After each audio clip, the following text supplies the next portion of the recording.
several times a day. By serving up a total of 19,530 meals over the course of the shoot, our caterers were able to attract this large queue every lunchtime.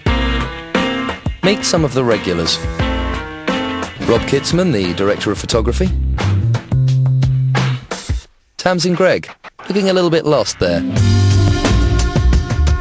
Production designer Jonathan Paul Green and art director Georgia Fuller. Alex Marsden, the sound recordist. The lovely Judith Barkus, our makeup designer. Rob Harley, one of the 8 writers. Production manager Rachel Alabaster, who organises us all. The director, Big Dominic Brigstock. And Leslie Williamson, the script supervisor.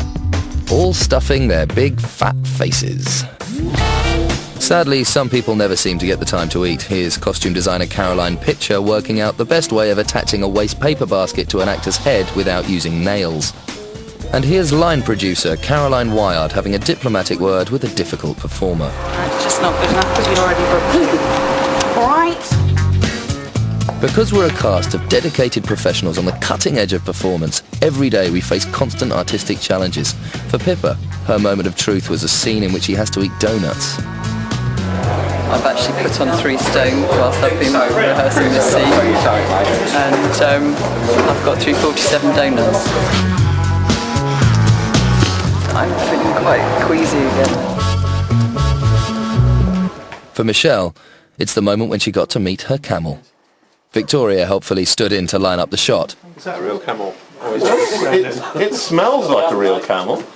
But when Michelle finally confronted the real thing, she was terrified. The animal handler assured us that the camel was quite placid, and the worst thing it would do if it got upset is to spit. But as a camel spit means a spectacular regurgitation of the entire contents of its stomach, that's no mean threat. And as for Tamsin, well, the biggest challenge was just to get through a line without laughing. Dancing need. Needs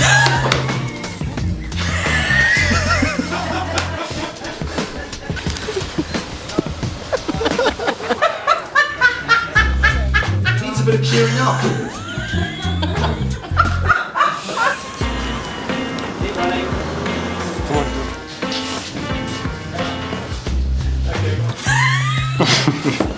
I'm really sorry.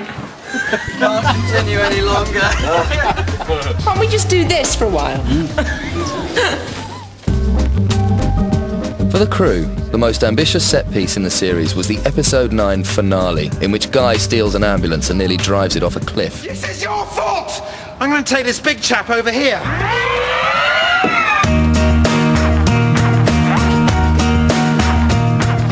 The sequence took 2 days to shoot at Seaford Head on the south coast. We used 2 ambulances. The first, driven by stunt drivers for the action shots, then later towed on a low loader to get close-up shots of the actors apparently driving. Fighting gale force winds which nearly caused the shoot to be abandoned, the second ambulance had a frame welded to its chassis, and with stuntmen inside, it was reversed over the edge of the cliff. On the beach below, a second unit held out against the rapidly rising tide to get the money shot. The ambulance was next mounted on a tilt rig away from the edge of the cliff, but angled so that to the camera, remotely controlled and stuck on the end of a 57-foot Galaxy crane, it appeared that the actors were inside the vehicle hanging over the cliff. And that's where we left the poor buggers at the end of the first series. But if you want to know if they ever got away, well, you'll just have to wait for series 2.